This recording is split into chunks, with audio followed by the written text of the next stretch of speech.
जय माता दी दोस्तों आज की जो वीडियो है विशुद्धि चक्र के बारे में। विशुद्धि कंठ चक्र भी बोला जाता है, सरल भाषा में सुनिएगा। कंठ चक्र का काम बोलने का है, आवाज़ आप सुन रहे हैं। कंठ चक्र का कार्य थायराइड ग्रंथि यहीं होती है। थायराइड ग्रंथि के बीच में लगा रहता है, ये यहाँ पर रहती है थायराइड ग्रंथि, तितली नुमा आकार में।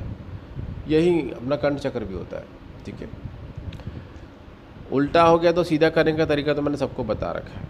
नारियल से इसको घुमाइए, उसके ऊपर हल्का सा रखिए, 9 बार नारियल घुमा लीजिए इसके ऊपर से। आप कैसे आप बोलेंगे नारियल कैसे आएगा यहाँ पे, एडजस्टमेंट कीजिए, आराम से हो जाता है, ठीक है।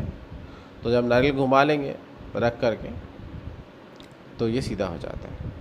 विशुद्धि चक्र वायु तत्व ही है, जैसे मैंने आपको पहले बता दिया। जब जितना आप झूठ बोलेंगे, जितना ज़्यादा बेमतलब का अगर आप झूठ बोलते हैं, किसी की अवहेलना करते हैं, बार बार गालियां देते हैं, ये चक्र कभी सीधा नहीं चलेगा दोस्तों। ये अपने आप उल्टा हो जाएगा, इसकी शक्तियां खत्म होने लगेंगी, कई रोग लगा देगा आपको ये,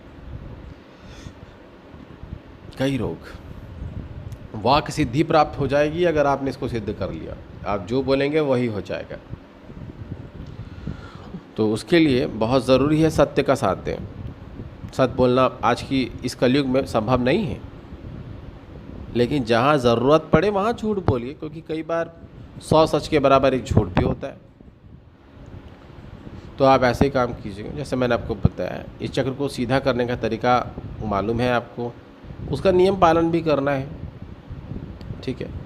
और कई ऐसी चीज़ें मत खाइए जो आपके चक्र को नुकसान पहुंचाए। जैसे बर्फ़ वाली चीज़ें नहीं खाएंगे आप, ठंडी चीज़ें जो होती हैं बहुत ज़्यादा, वो दोनों वायु चक्र को तो नुकसान पहुंचाती हैं। क्योंकि देखिए गला ख़राब हो जाएगा, इन्फेक्शन हो जाएगा, तो कहीं ना कहीं ये चक्र प्रभावित होगा।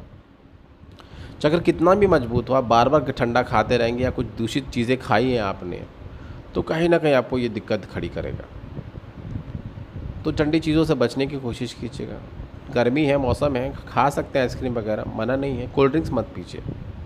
कोल्ड ड्रिंक की ऑप्शन में आप कोई कुदरती पेय जैसे गन्ना रस हो गया, आप या फिर घर में लस्सी बना के पी सकते हैं, नींबू पानी पी सकते हैं। इस प्रकार के कुदरती रस पीजिए ये। और इसको ज़्यादा ठंडा नहीं पीना, मटके का पानी जितना ठंडा, या तो फिर बर्फ़ अगर डालते भी हैं तो थोड़ी कम मिक्स रखिए, उसको पूरा ठंडा मत कीजिए, ठीक है। तो ये विशुद्धि चक्र के बारे में मैंने आपको जानकारी दे दी है। ये वायु तत्व ही है, बस ये झूठ बोलने से ख़राब हो जाता है। और झूठ तब बोलना है जब आपको बहुत ज़्यादा ज़रूरत हो, अन्यथा नहीं बोलेंगे। क्लियर हो गया दोस्तों। ये वीडियो ज़्यादा लंबी नहीं बन सकती, क्योंकि विशुद्धि चक्र के बारे में इससे ज़्यादा जानकारी मैं आपको अभी दे नहीं सकता। और भी कई जानकारियाँ हैं इसके बारे में जो कंप्लीट देनी पड़ेंगी दूसरे तरीके से, जब मैं कंप्लीट विवरण लेके आऊँगा एक चक्र के बारे में। अभी तो मैं आपको परिचय दे रहा हूँ एक चक्र का।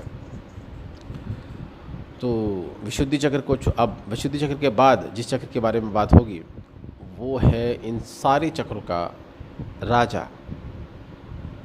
आप समझ गए होंगे, आज्ञा चक्र। चलिए इस वीडियो को यहीं विराम देते हैं, अगली वीडियो में मिलते हैं आज्ञा चक्र के साथ। जय माता दी दोस्तों।